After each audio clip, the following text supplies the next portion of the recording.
pessoal, tudo bem com vocês? No vídeo de hoje eu vou falar sobre como foi a minha primeira cirurgia na odontologia. Mas antes de começar esse vídeo, eu quero dar um recado a algumas pessoas que vêm há algum tempo me caluniando e fazendo comentários desnecessários nos meus vídeos, que eu estou tomando as devidas providências e que se você tem preconceito por eu ser negra ou por eu ser humilde, eu sinto muito a você, mas eu não vou mudar o meu jeito ou mudar minha postura para agradar ninguém. Na minha faculdade, eu vou dar o exemplo da minha faculdade, como muitas pessoas às vezes me perguntam, Marília, como é uma faculdade? Eu pergunto para a pessoa fala de outro jeito. O exemplo é da minha faculdade. No meu curso de odontologia, eu faço a matéria cirurgia bucomaxilofacial no 5º semestre. E essa matéria é dividida em teórica e prática, onde a primeira unidade é somente teórica, a segunda unidade é teórica e prática na clínica. Nessa matéria, primeiro a gente aprendeu a fazer anestesia, fazer sutura em peças de frango.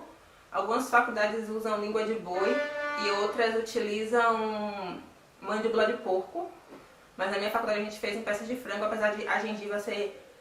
O tecido gengival ser muito diferente do frango. O frango é bem molinho, o tecido gengival é mais queratinizado, mais duro.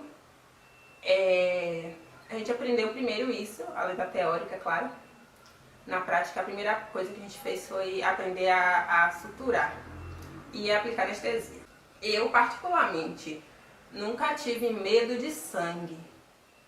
A única coisa que me agoniava, vamos dizer assim, que eu tinha um pouco de medo, era em suturar, porque eu ficava imaginando, meu Deus, eu vou enfiar uma agulha no tecido de uma pessoa. Quando eu ia tomar injeção, por exemplo, no hospital, ou tomar soro, tomar algum medicamento, eu ficava, meu Deus, como é que a pessoa tem coragem de enfiar uma agulha na outra, ou de enfiar uma agulha e tal.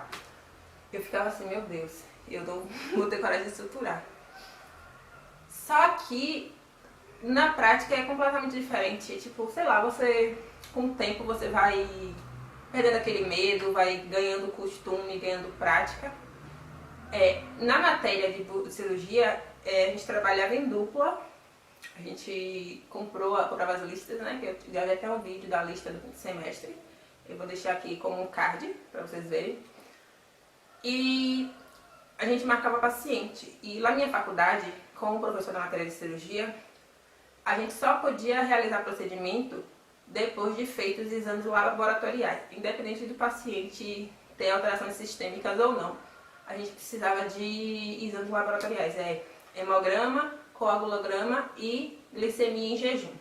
E devido a isso, os pacientes simplesmente sumiam. Tinha paciente que tinha 5 extrações para serem realizadas e você prescrevia, você pedia para ele fazer os exames, enviava a solicitação, e eles não voltavam. E tipo, acontecia isso muitas vezes mesmo. Ou então você pedia o exame, o paciente dizia que ia fazer, não fazia. Ou você pedia o exame, o paciente dizia que ia fazer, marcava a data de cirurgia, estava fazendo pronto, e o paciente simplesmente não ia, ou ia uma semana depois dizendo que queria fazer cirurgia, depois era um planejamento para fazer outra coisa. Eu acabei não fazendo nenhuma cirurgia nessa disciplina de cirurgia bucomaxilofacial, porque meus pacientes simplesmente sumiam. O paciente da minha dupla também sumia, a gente não fez nenhuma cirurgia, mas eu acredito que tenha sido uma coisa positiva pelo motivo de eu ter adquirido experiência visual. Eu percebo que em cirurgia, principalmente, você aprende muito mais, assim, muito mais técnicas, você tem a malícia do procedimento observando. Eu, pelo menos, eu auxiliei umas 3 ou foram 4 cirurgias, inclusive até de pessoas que estavam formando. Então eu criei essa malícia, eu sabia passo a passo do que eu precisava fazer quando eu fui executar minha primeira cirurgia. Então no ano seguinte, no semestre seguinte, que foi o 6º período na clínica 1, foi onde eu fiz a minha primeira cirurgia.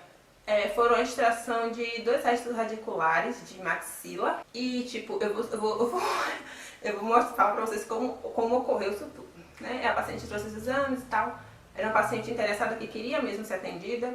E inclusive ela sempre me ligava, Marília, o exame está pronto, vou marcar logo e tal. Ela queria mesmo fazer essas extrações. E no dia ela não sabia. Eu acho assim que o paciente não precisa saber que é o seu primeiro procedimento. ainda mais relacionado a uma cirurgia, que é um procedimento assim que causa um pouco de medo e um pouco de receio por ser mais invasivo do que com a restauração, por exemplo. Então, tipo, eu não falei pra ela que era minha primeira cirurgia, mas tipo, tinha uma menina da minha turma, tinha a monitora que ficava auxiliando, além do professor, e uma menina chegou pra mim e falou assim, na frente da paciente: é a sua primeira cirurgia, né? Eu olhei pra cara dela assim: não, querida, não é minha primeira cirurgia, não. Tipo, é uma coisa desnecessária você informar para o paciente que é a sua primeira cirurgia. Porque você passa medo, você já está nervosa por ser o seu primeiro procedimento e o paciente não precisa estar nervoso, até porque pode até levar a pressão do paciente. Outra coisa que é importante antes da cirurgia é aferir a pressão do paciente. Então, tipo, eu acho desnecessário essa garota ter falado na frente do meu paciente que era a minha primeira cirurgia. Eu fiquei, inclusive, muito chateada com ela, porque causa insegurança ao paciente. O paciente não precisa estar inseguro com quem está te atendendo. Então, o procedimento foi tranquilo, devido ao fato de eu ter assistido muitas cirurgias. Eu acho que esse foi o motivo de eu ter ficado tranquila. Foi uma cirurgia fácil, foi resto radicular, raiz residual, como queiram chamar. Só era raiz e eram raízes pequenas, uma era maior, outra era menorzinha, só que eram raízes fáceis, pré-molares superiores. Eu amo fazer cirurgia em maxila, acho que melhor do que mandíbula. É muito melhor pré-molar, incisíveis, do que fazer cirurgia de molar, que é mais trabalhoso, devido à quantidade de raízes, principalmente se forem superiores. E dente rígido também é mais difícil, porque o dente tá ali, tipo, não tem necessidade do dente ser tirado, os tecidos estão saudáveis em alguns casos. E quando a coroa tá completa, assim, é mais fácil, porém quando a coroa é muito destruída e um dente tratado endodonticamente também, eu achei mais difícil, porque já fiz esse tipo de cirurgia. Dente rígido mesmo pra mim foi o pior, inclusive eu precisei tirar, vou ter que tirar mais dois, meus terceiros molares, que é mais traumático, inclusive, terceiros molares, e dentes rígidos são mais traumáticos, cirurgias mais traumáticas. Mas é isso, em si, a cirurgia não me assustou muito, eu não tenho problema em relação a sangue, nunca tive. Em relação à anestesia foi tranquilo também, como eu disse, maxila é muito mais tranquilo, eu pelo menos acho, principalmente quando não tem comunicação com o seio e quando não tem lesão, quando é uma cirurgia simples, é muito mais tranquilo, claro. Quando precisa fazer odontosecção ou osteotomia, que é odontosecção, é quando você tem que dividir o dente para facilitar dividir a coroa e a raiz, para facilitar a remoção, e osteotomia é quando você precisa remover osso para conseguir tirar o dente. Eu fiz a cirurgia, inclusive, de um canino anquilosado, que foi, tipo, a pior cirurgia, porque o dente não mexia. Eu ficava, meu Deus, eu pedi ajuda pro professor. Eu falei: professor, pelo amor de Deus, me ajuda, porque esse dente aqui não vai se mover. Mas é isso, gente. Espero que vocês tenham gostado do vídeo. Não se esqueça de curtir o vídeo, dar um like e se inscrever aqui no meu canal e deixar seu comentário sobre o próximo vídeo que vocês querem que eu faça. Eu tô devendo um vídeo dos kits acadêmicos, mas é porque eu preciso, o meu kit acadêmico é da Davi, eu preciso de um kit da Cavo pra comparar. Eu tenho algumas colegas, mas na época não consegui pegar o kit delas nem pra trazer pra casa, até porque é uma coisa muito pessoal, pessoal, ninguém presta kit acadêmico. Mas eu quero fazer um teste na faculdade pra vocês verem a diferença da potência de uma peça para outra, de uma marca para outra, que é completamente diferente. É isso, um beijo e até o próximo vídeo.